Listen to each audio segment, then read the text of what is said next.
This beautiful coastline on the Mediterranean Sea has some of the clearest blue water and beautiful beaches anywhere in the world. It's now a popular tourist destination in modern Turkey.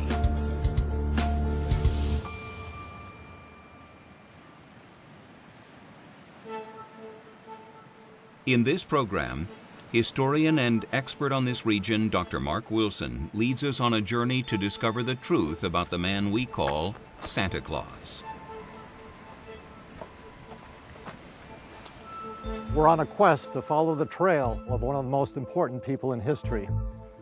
At times that trail is almost non-existent, but we're going to do our best to reconstruct the lifetimes and legacy of someone who is a household name all over the world today.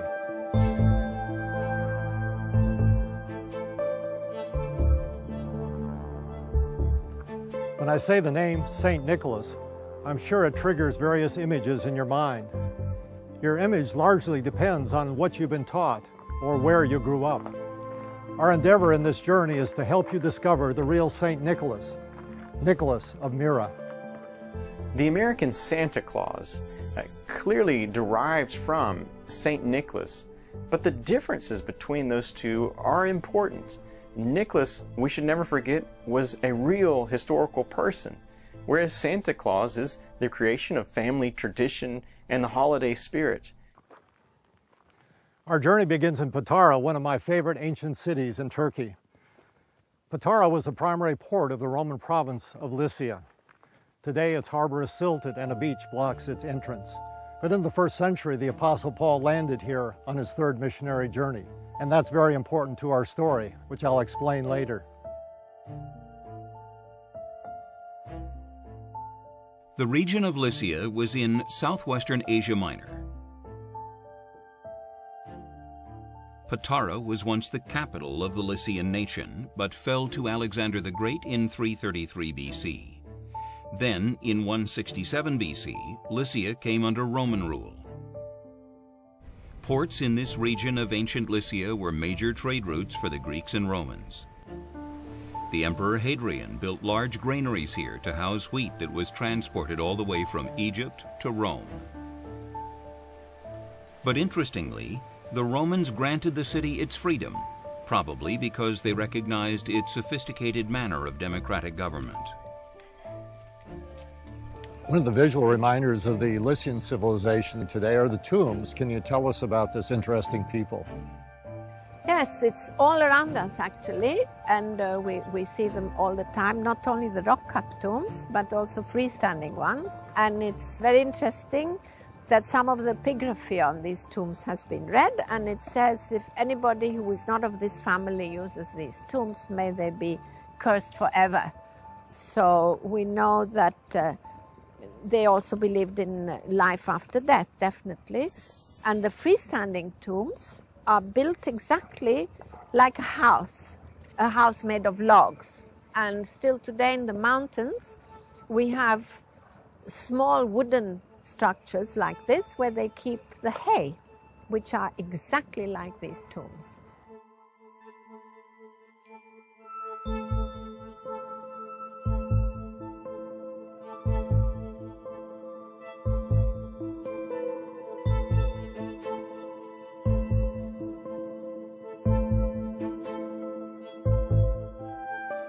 These are the remains of the lighthouse of Patara, built by the Emperor Nero.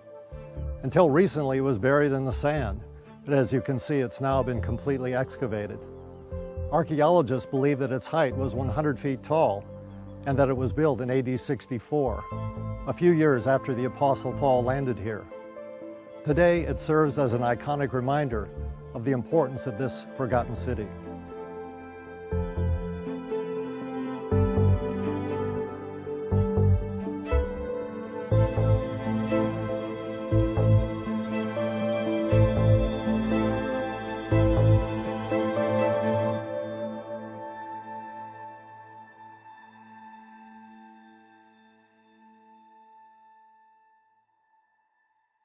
A few years after his visit to Patara, the Apostle Paul traveled through Lycia again, this time as a prisoner.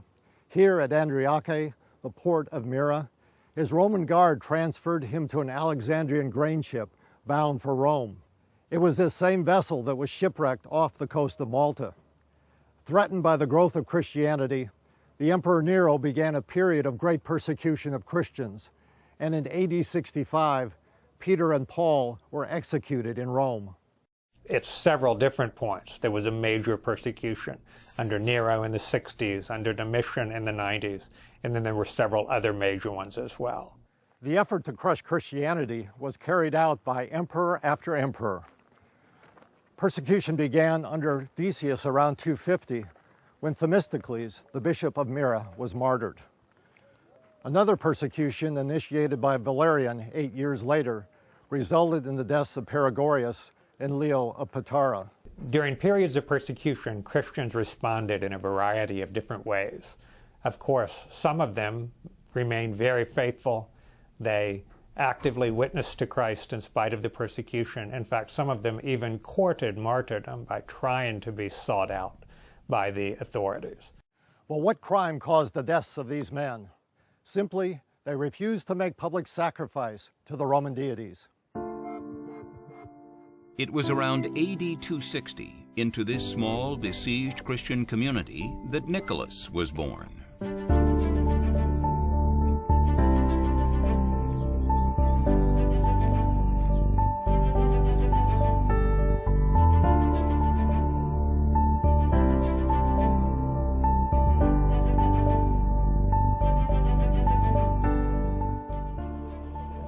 Nicholas was born in Patara in the mid-3rd century.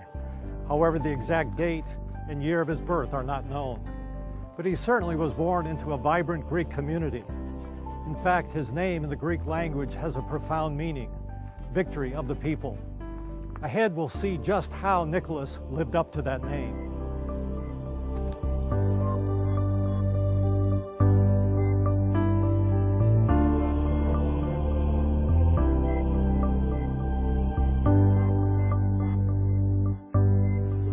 Nicholas's parents were successful in business.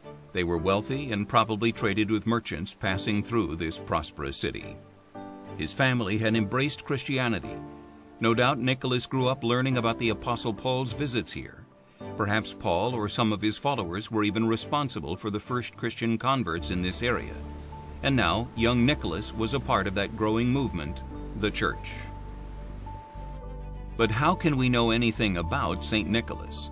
There seem to be so many confusing stories about him.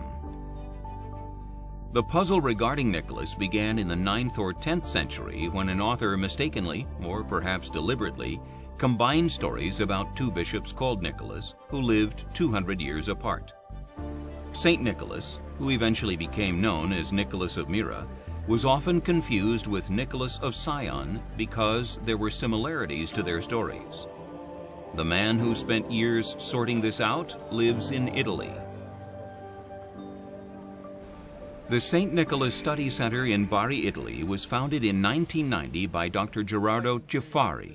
Dr. Ciaffari is a Dominican priest whose studies in recent years have brought clarity to our understanding of the real St. Nicholas. Ciaffari has been able to unravel the confusion between St. Nicholas and Nicholas of Scion. And when we have discovered other manuscripts of St. Nicholas of Zion, we have now the possibility, without mistake, to distinguish what is St. Nicholas of Myra and what is St. Nicholas of Zion. But experts in the last century weren't entirely convinced that Nicholas of Mira was even a real person. The three names, Charles Jones and Gustav Anrich and then Carl Meisen, who really studied the evidence and the material for Nicholas, all came away saying, we don't know that we can even trust that there was a real person named Nicholas who actually existed. This is the importance then of Father Gerardo Ciaffari, who in the 1980s reopened the case and reinvestigated those same documents and far more than those documents. And he was able to reassert that there indeed was a historical person named Nicholas who lived and did many of the things that we have attributed to him. And he was able to establish that with a great degree of historical certainty. Dr. Ciaffari's research has revealed a distinction between the two Nicholases in ancient Greek texts. is very clear. Agios is a saint, bishop, or normal saint, so to say.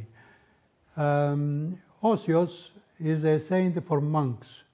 After the distinction of two saints, we can say that our St. Nicholas is Agios, the other one is Osios. Jafari believes that the distinction between the two men can also be seen by examining events in their lives. For example, Nicholas of Zion went to Myra in the occasion of the feast of St. Nicholas of Myra. It was not possible to be the same person. Now we have St. Nicholas of Myra, a real concrete person interested in a very real question of human life. The other one, St. Nicholas of Zion, was a monk. Carol Myers has dedicated years to the study of Nicholas, and she's responsible for creating one of the best public resources about him. It's a website, stnicholascenter.org. St. Nicholas stories and legends have grown up around a real man. And over time, those stories have enlarged and shifted, but they're rooted in the character of the man. And if it hadn't been that there was something so extraordinary about this person, there never would have developed the interest, the devotion, and the spread of his fame and legends and stories. But nothing appears to have been written about Nicholas during his lifetime. Experts can only guess why. It may be because he escaped the Roman executioner and died a natural death that so little fanfare was made about him. But it's more likely that documents were destroyed during the iconoclastic period in the 9th century or during the Crusades. All we know is that very few documents have ever been found. So we have to be sincere. We don't know very much about St. Nicholas. We know very much but in the history, but not about the man, Nicholas, very little. But this very little is sure.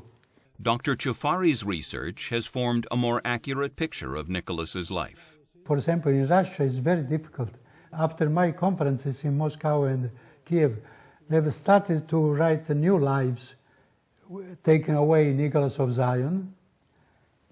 But it's not easy because iconography, even here in the ceiling of the church, there are many, many apocryphal Nicholas of Zion episodes.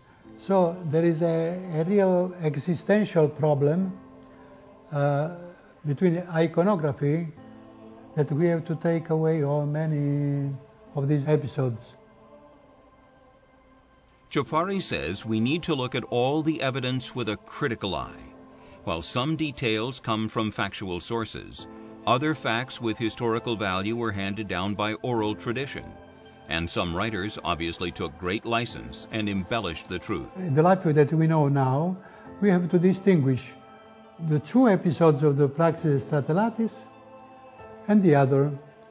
These two are historically sure. The other historical sure only in their core, not in the details. So what do we know about the life of St. Nicholas? We've established that he was raised here in Patara by a Christian family. It's speculated that his parents died when he was young because of an epidemic or a plague. But we know for sure that his parents left him a considerable sum of money. The event that probably had the most to determine how Nicholas developed was the death of his parents when he was still young, whether he was in his late teens or early 20s.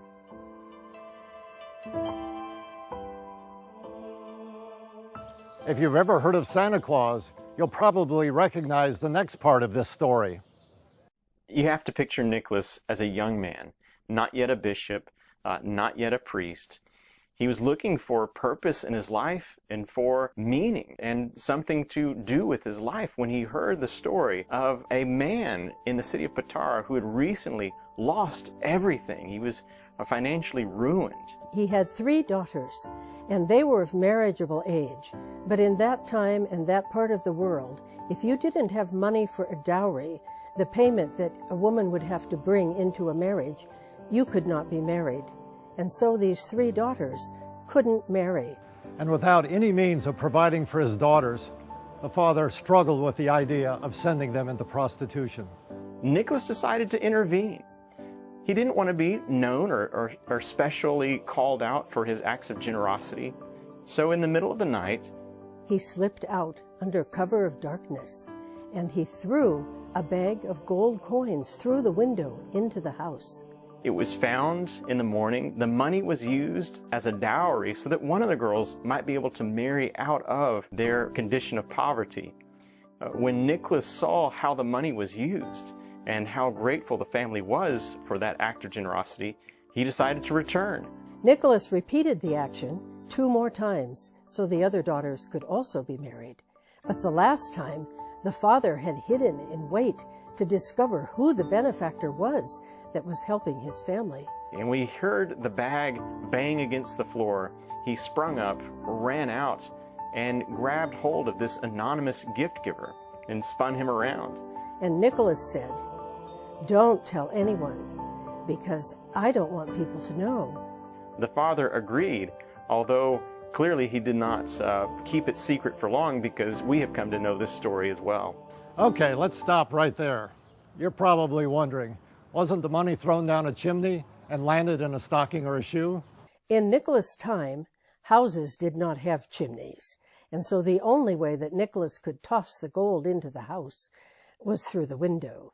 In this story of the 3 dowries, of 3 girls, you can see already just the bare essentials of the Santa Claus story. The idea of a nighttime anonymous gift giver and arriving and delivering gifts maybe through an open window. And in some later versions, Nicholas finds that the window is locked, and so he has to drop the bag of gold down the chimney, where it lands in a stocking that's hanging there by the fire to dry. So you can already see that there are little clues as to where the Santa Claus story comes from and where it will go. I think for that reason, this is one of the stories that has become the most popular St. Nicholas story that we have. Many artists through the centuries have depicted this famous story with Nicholas wearing clerical robes, but the event actually took place before he was a bishop. It's mistakes such as this that have added to the inaccuracies about him. But there's no doubt that later in life Nicholas did become Bishop of Mira. A bishop at that time was responsible for representing the community in spiritual and civil affairs. But not long after Nicholas became bishop, one of the fiercest decades of persecution began for Christians. Nicomedia was the capital of the Roman province of Bithynia, and we're overlooking the remains of the ancient theater in the city. In 256, the Goths sacked Nicomedia, but just a few years later, in 284, Diocletian was proclaimed emperor just east of Nicomedia. In one of his first acts, he rebuilt the city and called it the New Rome. And from Nicomedia, Diocletian instigated the worst persecution of Christians to date. The capital of Nicomedia had so many important both imperial and royal buildings, and whatever they had here from the workmanship point of view was an excellent piece of work. In 303, the Emperor Diocletian ordered the destruction of the main cathedral here in Nicomedia and the burning of every copy of Scripture. His aim was to rid the empire of what the pagan population believed to be a wretched cult. The historian Lactantius tells us that Diocletian's reign was characterized by excessive cruelty to Christians. When the Emperor Diocletian issued the actual edicts of persecution in the year 303, he issued them from Nicomedia. And that's significant because the persecution was far more intense in the eastern part of the empire, in Turkey and Syria and in Egypt, than it ever was in any of the western regions of the Roman Empire. Tradition holds that Methodius, bishop of nearby Olympus, was executed for his faith during the Great Persecution of 303, and Nicholas was thrown into prison. If a bishop was specifically targeted for persecution, there were various different things that could happen. He might be imprisoned, he might be forced to give up his see, He might be forced to flee in order to avoid persecution. It is possible that he might be executed, although in most cases that was relatively rare. But one thing that we have to remember is that the people carrying out the edicts did not necessarily have a lot of enthusiasm for the persecution. They may have had serious qualms in their conscience about executing a person because he was a Christian. On June 13th, 313, Nicholas's world was turned upside down again. On that very day, in a power play, Licinius, the new emperor of the Eastern Roman Empire, issued a letter from his palace in Nicomedia. It was sent to the governor of every Roman province, including Lycia. The letter that Licinius wrote in the year 313 is normally regarded as granting freedom of religion to Christians. It did that, but it actually did more than that, because it gave to every person the right either to exercise the Christian faith or to exercise another religion. By naming Christianity specifically, the letter elevated Christianity from a persecuted status to a favored status within the Roman Empire. The letter of Licinius carried a message that echoed throughout the provinces: religious freedom for all. It decreed the return of church buildings and property that had been confiscated from the Christians. Finally, the followers of Jesus could practice their faith openly, without fear. In one of the greatest ironies of history, a Roman emperor himself now became a Christian. And with Constantine's conversion, the future of Christianity changed. As a result of Constantine's conversion and the beginnings of the flow of Roman money to the Christian church, there was a dramatic transformation of Christian art within the Roman Empire. In the 2nd and the 3rd centuries, Christian art in the Roman Empire had been quite primitive, and it was reflective of a very low-class, non-cultured constituency. But beginning in the 4th century, the taste of the Roman aristocracy and the money to produce art and architecture worthy of those tastes began to show up in the Christian churches. We see that in the building of lavish cathedrals. We see it in the very lavish decoration of Christian cathedrals with frescoes, mosaics, and Christian art of a much higher cultural standard than what we've seen previously.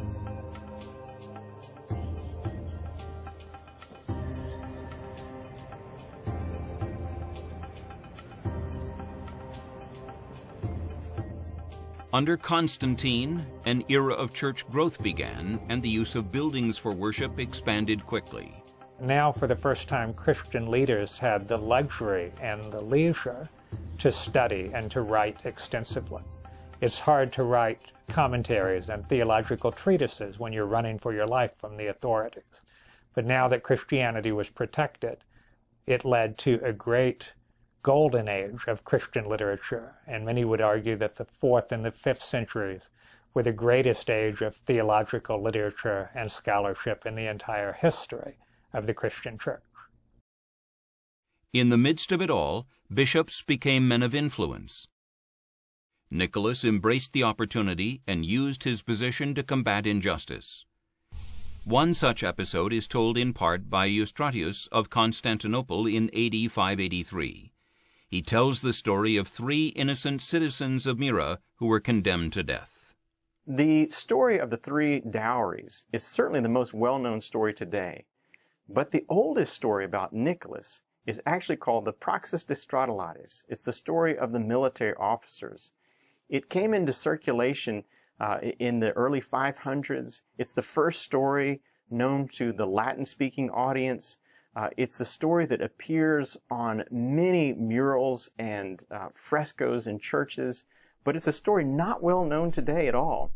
The Praxis de Stratolates, which in English means the practice of military officers, was written by an anonymous Greek author around AD 400. The Praxis tells the story of 3 army officers and their troops who had been sent by the Emperor Constantine to quell a revolt in Phrygia. During their journey, they harbored their ship in Andriaki, the port of Mira. When the officers were visiting Bishop Nicholas, news came that a riot had broken out because of stealing. In the chaos, 3 innocent civilians were accused and arrested, and the local governor ordered them to be put to death. When Nicholas heard this, he rushed to the scene, accompanied by the 3 army officers. They arrived just as the executioner was raising his sword. Fearlessly, Nicholas grabbed the sword from the executioner and threw it to the ground. Loosening the men from their chains, he set them free. What happened next gives us an insight into what kind of person Nicholas had become. In a word, courageous.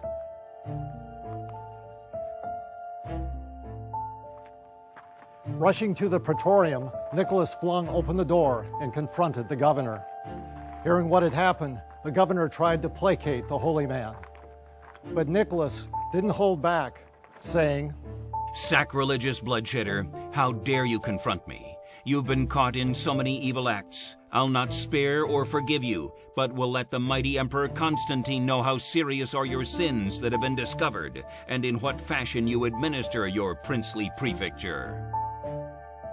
The governor quickly fell to his knees and begged for forgiveness, insisting that 2 local officials had instructed him to convict the innocent men. But Nicholas had heard about the plot and knew the governor had been bribed to execute the men. So Nicholas now demanded justice. The visiting army officers pleaded in behalf of their fellow Roman official.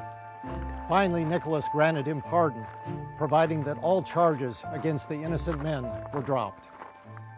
Regarding the story of Nicholas's confronting the governor about his sins, it is of course certainly possible that there's some rhetorical or legendary exaggeration in the story. But it's interesting that this story is very much in keeping with other evidence that we have about the way the bishops responded to the Roman authorities in their province. We have numerous examples of bishops who did not hesitate to condemn the actions of the government, even though the government was providing them with the money that they needed for their lifestyle.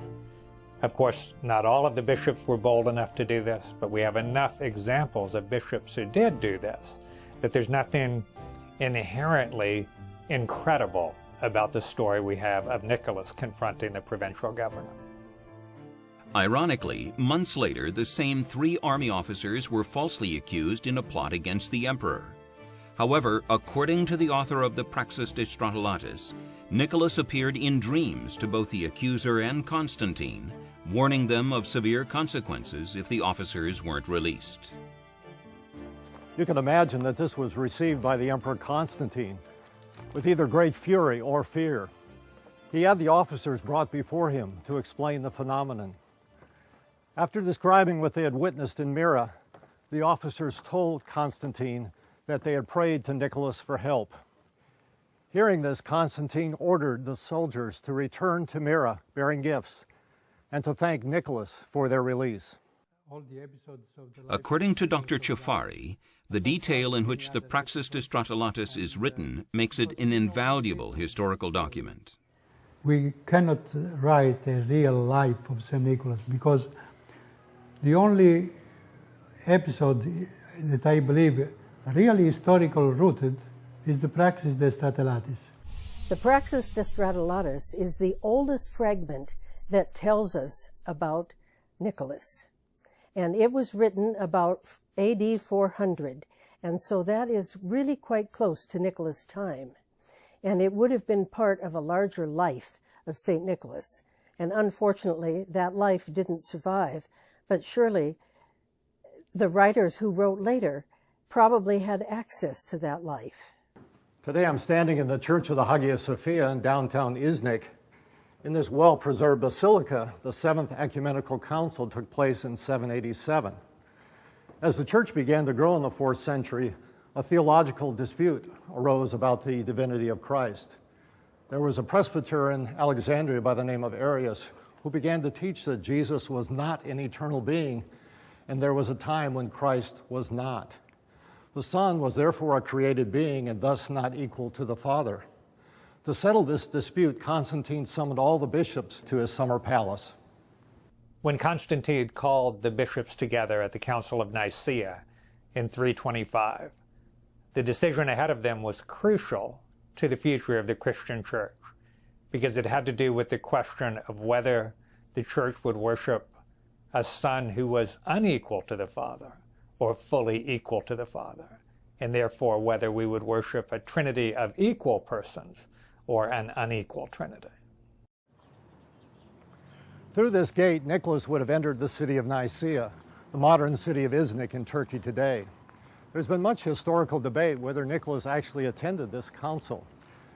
The problem is that on the lists that have 200 attendees, his name is not found on these. However, at least 6 lists of attendees do include the name of Nicholas. There are lists, but all the lists without his name are no more than 200 names. So historically, we know that there were more than 300. The omission of Nicholas's name from the shorter lists might have occurred because only the names of the bishops who arrived at the start of the council had their names recorded. But one thing is certain. Every list that includes the names of at least 300 bishops includes the name of Nicholas. And these lists are drawn from authoritative historical sources. Regarding the story that Nicholas slapped Arius during the debates at the Council of Nicaea, we don't know for sure whether that's true because we don't have any actual minutes from the council. But there's nothing inherently incredible about that. The debate at this council and the debates at other councils were often quite rancorous, and there are some quite reliable historical accounts of people being slapped or even beaten during the course of those debates. So it's not at all implausible that Nicholas might have done this. The Council of Nicaea took place here in 325 AD. Nicholas must have felt privileged to participate in the critical debate about such a fundamental doctrine of Christianity, the deity of Jesus. And he was privileged to sign the creed that is still being recited in the church around the world today. We believe in one God, the Father Almighty, maker of all things visible and invisible, and in one Lord Jesus Christ, the Son of God, begotten of the Father, the only begotten, that is, of the essence of the Father, God of God, light of light, very God of very God, begotten, not made, being of one substance with the Father, by whom all things were made, both in heaven and on earth, who for us men and for our salvation came down and was incarnate and was made man. He suffered, and the third day he rose again and ascended into heaven. From thence he shall come to judge the quick and the dead, and in the Holy Ghost.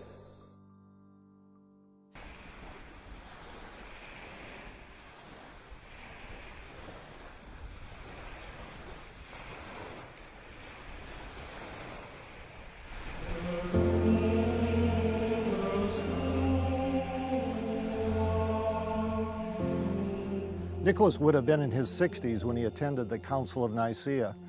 Tradition says that he was one of the oldest of the attendees. As a confessor, he could show the council participants the marks in his body received during the era of persecution. Confessors are people who, when faced with persecution or torture, do not renounce their faith.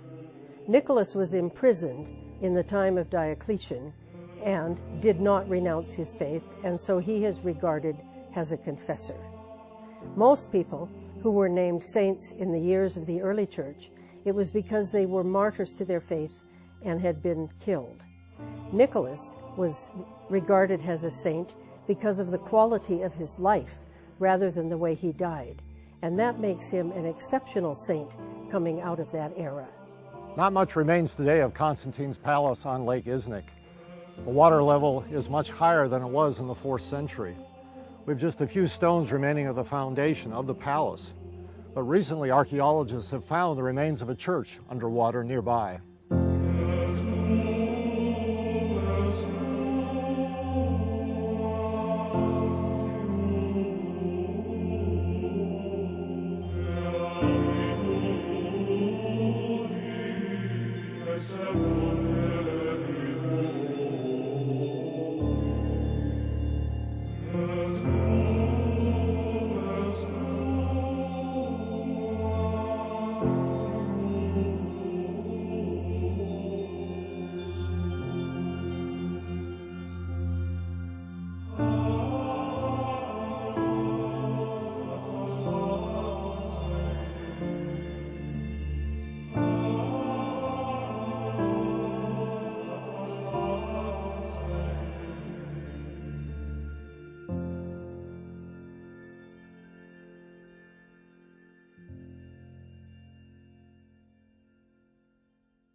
There are many other stories written about St. Nicholas. For example, some were documented by Michael the Archimandrite in the 8th century, and many are from the oral tradition. In one story, Nicholas travels 300 miles to appear before the Emperor Constantine and requests that the emperor lower taxes for his region, the region of Lycia. He somehow gets the emperor to agree to a ridiculously low tax rate and has the emperor put it in writing. As soon as Nicholas leaves the palace of the emperor, he rolls up this document that has been signed and sealed by the emperor, ties it with a string, and throws it into the sea. Well, the next day, the Emperor Constantine realizes that he was a bit too generous, that maybe he overextended his grace, and that he might want that document back. He has Nicholas reappear before him. Nicholas can only say that the document is long gone, that he no longer has it. And indeed, back in Mira, fishermen have dredged up this document signed by the emperor, and when they unfurl it, they realize that it is a letter lowering taxes for the region. Once there was a famine in Mira, and Nicholas was very concerned about that, of course, because the people were starving. And a ship came into port that was loaded with grain on the way to Alexandria. And Nicholas was able to persuade the captain to allow some of the grain to stay. And that was unusual because the captain, of course, had to account for every bit of it when his ship got to Alexandria. But Nicholas told him not to worry, that it would be all right, and the captain relented and sold the grain to Nicholas. And it was enough food that the people ate for 2 years, and there was still grain left over to plant for new crops. Another story recounts that Nicholas destroyed the temple of Artemis in Mira. Artemis Eleuthera combined the attributes of the Greek virginal goddess of the hunt with those of the Anatolian goddess of fertility, Cybele. Certainly Nicholas would have used his newly found freedom of worship under Constantine to try to stop pagan worship. But whether Nicholas destroyed the temple of Artemis remains in the realm of legend. Nicholas, who is very widely known as the patron saint of sailors, in fact, it's almost the primary identification in many places. There are ships today sailing from Russia, Bulgaria, Croatia, Greece, and all of the ships will have an icon of Nicholas in the wheelhouse. And so people sometimes say, well, how did this happen? Why is Nicholas the patron saint of sailors and everything that has to do with water and the sea? There are several stories. But one of them is of a ship that was sailing in the Mediterranean, and a large storm came up. And the sailors were desperately afraid that they would perish. And so they cried out to Nicholas for help. And Nicholas appeared on the ship and helped the sailors. And once it was stabilized, the vision was vanished. And when the sailors made port, they went to the church to give thanks for their being rescued and spared in the storm. And it so happened they were in port, and the church was Bishop Nicholas's own church, and when they went in, they recognized who had helped them. And so that is one of the stories that's a root of why he is so highly regarded by sailors around the world.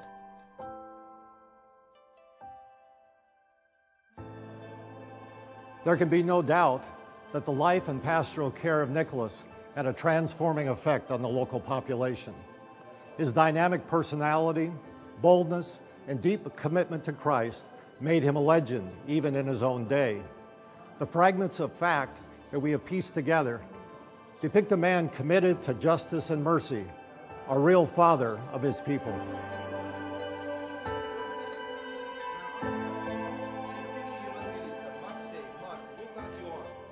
Ancient sources confirm that Nicholas died here in Mira on December 6th. What none seem to agree on is the year when he died. The undeniable fact that a great man of God named Nicholas lived during Constantine's reign is supported by the use of his name after his death. As his fame grew during the 5th century, parents everywhere began to name their children after him. This church, built in Mira to commemorate Nicholas, dates to the 5th century. The basilica was built in the shape of a cross and housed the tomb of the saint. We have discovered, and other archaeologists have discovered, many monasteries in the hills around Lycia, dating back to the 5th century, which is an indication that the area was very special, and we believe the reason is that St. Nicholas lived there and became famous for curing people of their ailments. Dr. Vera Bulgurlu is one of the archaeologists excavating the church site. Can one of these sarcophagi in the church be associated with St. Nicholas? Definitely. It's in the burial chapel in this outer narthex, and the lid is very interesting because it has holes in it. It has 2 rows of holes because it means there were so many pilgrims that maybe 2 at once could pour oil through there. And they believed that once the oil touched the relics, and then they collected it on the other side and put it in their pilgrim flasks, that this would cure them. There are some stories you will see in the frescoes in his life cycle, in which these miracles are recited. But you must remember, all these paintings are 11th, 12th century. It's very difficult to have proof of these miracles, but you know, mostly people recite these things from family to family. So we believe that, especially as a Greek Orthodox, I mean, I believe that he certainly did perform miracles. This is a main idea of any pilgrimage, to visit the place which about I read, and just to renew in my mind to be more stronger and more true Christian. Today the church has become a popular site for pilgrims from all over the world, especially for Russians. This statue of Nicholas here in the courtyard was donated by the Russian government in the year 2000. This is a central idea in church, to imitate Christ. And Apostle Paul writes to Christian, imitate me like I imitate Christ. This is the same in my life, also in other priests, to imitate St. Nicholas as he imitated Christ.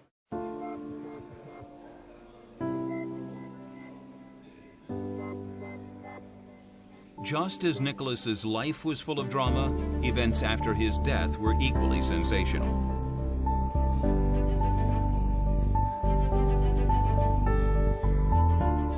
For centuries, his remains lay peacefully here in his tomb in Mira, but a mysterious liquid described as myrrh oozed from the marble sarcophagus. Some believe it seeped from the saint's bones.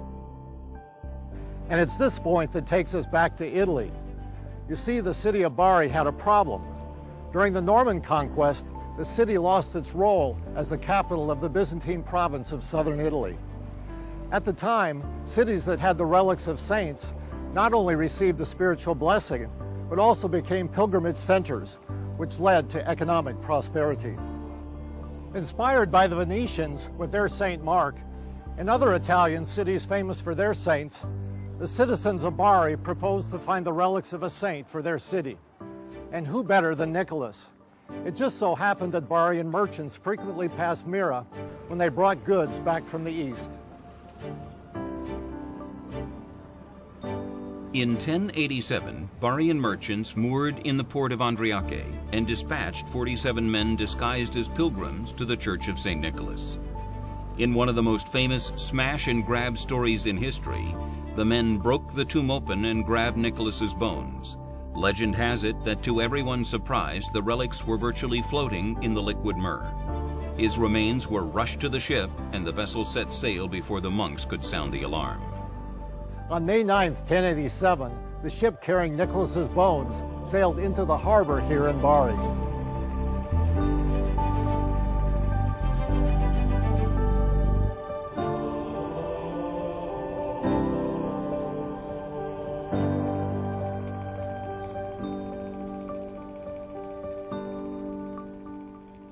So Bari got its relics, and its prestige still continues today. In fact, Bari is often referred to as the city of St. Nicholas, and Nicholas is sometimes called Nicholas of Bari. Today, the Basilica of St. Nicholas in Bari safeguards the saint's relics. 4 reinforced concrete blocks ensure that no one is ever going to steal these bones again. A small hole in the upper front panel of the sarcophagus is unsealed on the evening of May 9th every year in order to extract the myrrh. It's diluted with water and made available to pilgrims. Over the centuries, the fame of this beloved saint has grown across the globe. But is there anything else we can learn about the real St. Nicholas? It just so happens we have a good idea of what he looked like. In the 1950s, while work was being done on the crypt, the Vatican allowed measurements and X-rays to be taken of Nicholas's skull and other bones. Then, in 2004, a facial anthropologist was engaged to construct a model of the saint's head. Dr. Carolyn Wilkinson is known worldwide for her forensic facial reconstructions. This project was a bit of a challenge for me because it involved producing a 3D model from effectively two-dimensional data, so in terms of images and craniometrics, but also because it involved a significant historical figure. It became a really interesting project to have the challenge of creating the 3D model of the skull and then for us to be able to depict what St. Nicholas looked like. This facial reconstruction helps us know what the real Greek Santa Claus actually looked like. But today we have an even better representation. In 2014, using the latest 3D interactive technology, Dr. Wilkinson updated the facial reconstruction.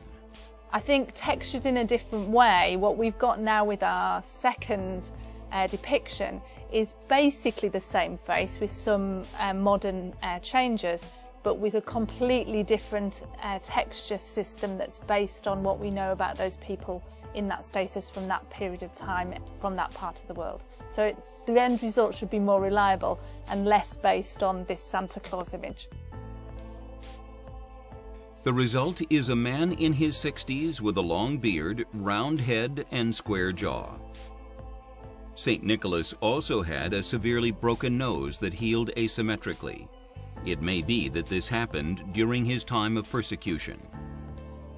You're looking at a facial facsimile of the real St. Nicholas. So there's damage to his nasal bones between the eyes, which is consistent with more than one breakage and then that healing. So it's been pushed in one direction and has reformed and healed slightly wonky. That would be consistent with a blow to the nose. How that happened, I don't know, that would be speculation. It would be consistent with a blow to the nose through somebody's fist, could be walking into a post, it could be falling off a horse. There may be a number of ways at how that happened. I think it's always really important with famous historical figures to get a sense of what they were really like as a person. And when someone is as important as St. Nicholas in terms of how he's been depicted throughout the years, having something that's based on science rather than on religion or on propaganda is quite interesting, I think. So we get a sense of what his face was like.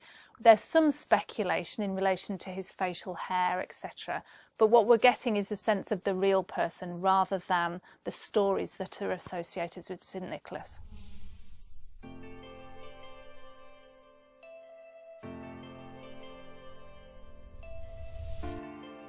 Nicholas is often referred to as the patron saint of everything, and it is almost true.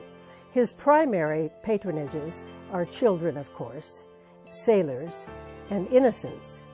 But he is the patron saint of so many more things. And part of it is because so many of the stories have different elements. And so anything that relates to any of those different characteristics, he became the patron. So, for example, in Iran, in Tehran, there is a church. In Tokyo, a great cathedral. Because the Russians, wherever went, 70% are St. Nicholas Church. So we have everywhere in the world St. Nicholas Church. In the United States are about 500, 600 Catholics, Orthodox, and Protestants. This I wanted to say, is ecumenicity. Nicholas was a man of deep faith. We should never forget that first and foremost, he was a Christian pastor, a bishop committed to the gospel. This should be a monumental fact for Christian families who are looking for a way to connect to the Christmas season. We don't simply have to reject consumerism and Santa Claus and everything that goes with this. We have an opportunity to reclaim a part of our own faith when we reclaim the Nicholas story and legacy and heritage in our own family traditions.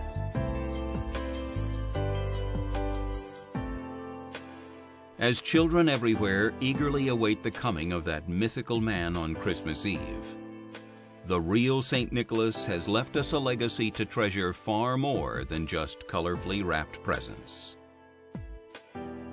St. Nicholas has become associated with Christmas, and that's actually a good thing, because St. Nicholas helps to bring a focus to Jesus, who of course is the center of Christmas.